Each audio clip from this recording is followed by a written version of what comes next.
Bonjour à tous, alors aujourd'hui je vous propose un voyage dans le temps, donc toujours sur Macross, mais là on va vraiment aller sur du vintage, puisque ce kit qui est alors un peu particulier et par sa forme, puisque il représente un produit dérivé, c'est un produit dérivé représentant un produit dérivé, vous allez comprendre, et en plus là on est vraiment dans le vintage, donc je vous propose aujourd'hui de découvrir la maquette de la poupée représentant Minmay dans la série télévisée, donc une maquette éditée par Imai et qui date de 1984.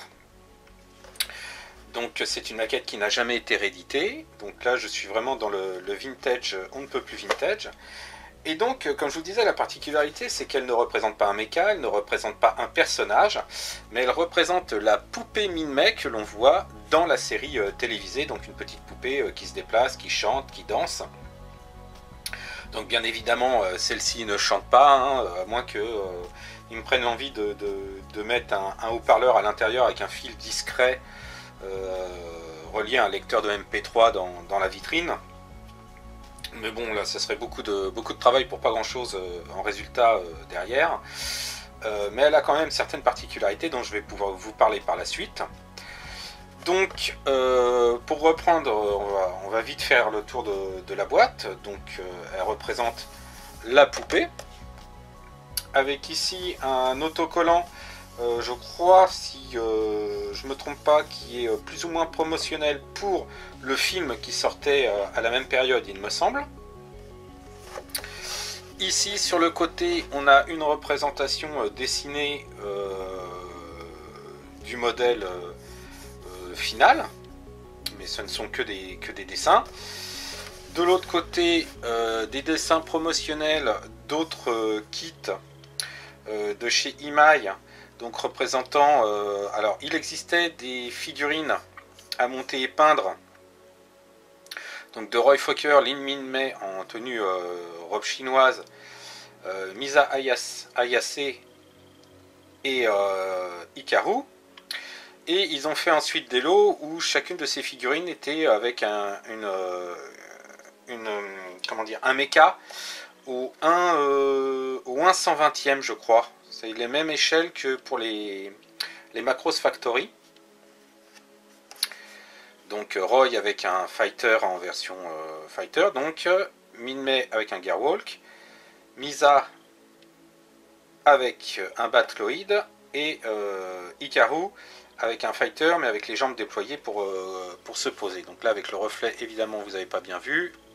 Là, voilà. Et donc là pas grand chose de plus. Voilà, je vérifie si je vois un prix quelque part. Ah voilà, un prix ici. Donc il a été effacé au marqueur. Mais on peut voir donc que c'est 300 yens. 300 yens, donc un peu moins de 3 euros. Pardon. Donc on va regarder tout de suite ce qu'il y a à l'intérieur.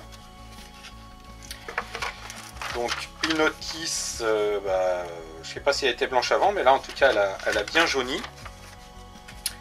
Et donc l'intérieur de la boîte. Alors à l'intérieur de la boîte, pardon, vous avez un petit moteur, donc un moteur qui se remonte. À côté de ça, vous avez un petit encart en carton, donc agrafé, qui permet de bien maintenir les pièces en place.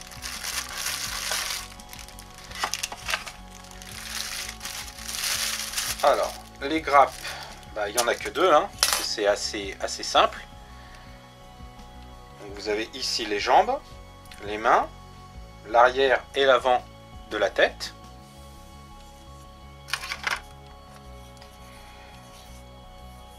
L'arrière et l'avant de la robe et les couettes donc de Minmay.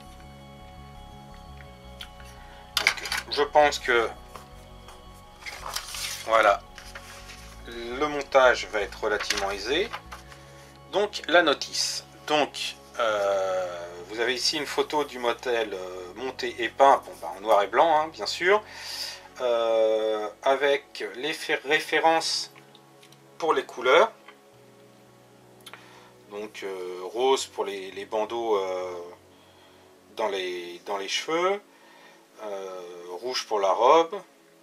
Donc a priori il y avait des stickers pour les fleurs sur la robe et les yeux. Malheureusement bon, j'ai trouvé ce kit sur Vinted. Merci Yvan, hein, coucou Yvan, qui m'a donné donc qui m'a informé de la présence de ce kit sur Vinted, et donc j'ai pu me le procurer.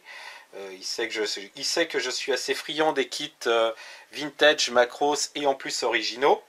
Alors originaux dans le sens en effet pas copie, mais surtout qui sortent un petit peu de l'ordinaire, et là je suis particulièrement gâté. Ici donc les grappes que je vous ai présentées.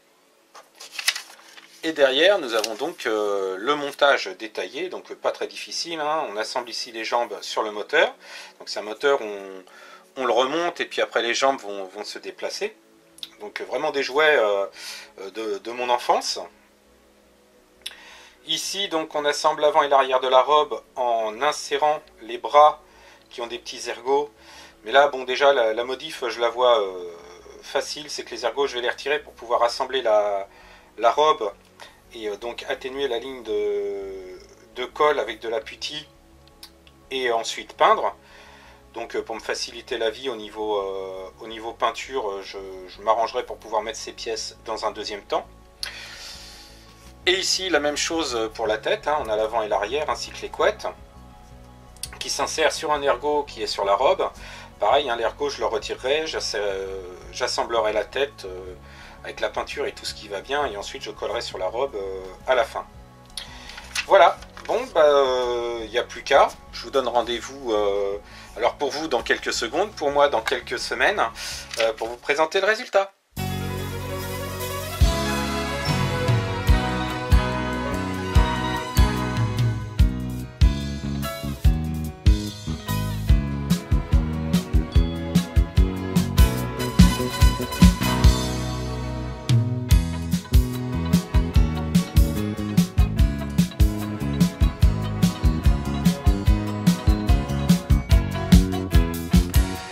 Voilà ce petit modèle fini, monté et peint. Donc pas de grosses difficultés, je dirais que c'est limite un montage reposant, hein. L'essentiel de la difficulté se situe, en tout cas pour moi qui suis pas doué pour la peinture au pinceau, donc sur les petits liserés roses à faire dans les cheveux. Et ça a été encore les yeux, les fleurs, ça a été relativement simple à faire, ça reste assez gros. Donc pas de souci de ce côté-là. Donc non, ça a été plaisant à faire. Un petit peu de putty. Ah allez, elle veut partir. Donc je disais un peu de putty par-ci par-là pour estomper les lignes de montage, mais c'était vraiment pour avoir quelque chose de relativement propre. Mais vraiment aucune difficulté. Bon, réfléchir un petit peu au montage avant, puisque je l'ai modifié pour me faciliter la vie, hein. Puis j'ai coupé les ergots sur les mains, sur la tête, donc le corps ne s'est pas emboîté sur les mains, mais je les ai collés par la suite, pareil pour la tête. Mais vraiment rien de très difficile à faire. Le rouge est un rouge Garance qui normalement est brillant. Pour le rendre cet effet satiné, je l'ai mélangé avec un peu de rouge mat. Donc ça n'a pas trop changé la teinte. C'est à peu près tout ce qu'il y a à dire sur ce kit qui est assez sympa. Alors normalement, comme je vous le disais, il y a un petit moteur à l'intérieur pour lui permettre de se déplacer. Sauf que je pense que le moteur accuse le poids des années et voilà. Donc si je le remonte, donc il veut bien fonctionner, mais voilà, il va se bloquer assez rapidement. Voilà. Donc voilà, à part un pas ou deux, elle veut pas marcher plus que ça. C'est vraiment navrant. Il y a quelques temps après l'avoir monté, j'ai essayé, ça fonctionne. Ah non, non, je suis désolé. On va s'arrêter là, hein. Je suis navré, j'aurais bien aimé vous montrer une mine-mai gambadant, mais ça ne sera pas le cas. En attendant, bon, c'est un kit pas très facile à trouver. Moi, je ne l'ai vu que 2 fois en vente. Et je remercie encore Yvan de m'avoir signalé l'existence de ce kit sur Vinted pour me permettre de l'acquérir. Je regrette un petit peu de l'avoir monté, mais ça c'est mon côté collectionneur qui fait que je l'aurais bien gardé en boîte. Donc à la limite, si je le retrouve en boîte, bah, je le reprendrai juste pour la collection. Mais sinon, bah, je me suis bien amusé à le monter. Donc bah, voilà pour ce petit kit qui était bien sympa à faire. Si vous avez des commentaires, des suggestions ou quoi que ce soit, la section commentaires est là pour ça. Si vous souhaitez vous abonner à la chaîne, n'hésitez pas. Si vous souhaitez également voir mes montages en temps réel, c'est-à-dire bah, jour après jour, ma page Facebook Sebgui Factory est là pour ça. Parce qu'entre mes vidéos et les kits que je fais, parfois il y a quand même un petit décalage dans le temps. Et ils ne sont pas également dans le même ordre. Donc ça vous permet de vous tenir au courant et de voir vraiment les avancées des kits jour après jour. Et pour le reste, bah, prenez soin de vous. Faites attention à vous et à vos proches. Et je vous dis à bientôt pour un autre kit. Ciao!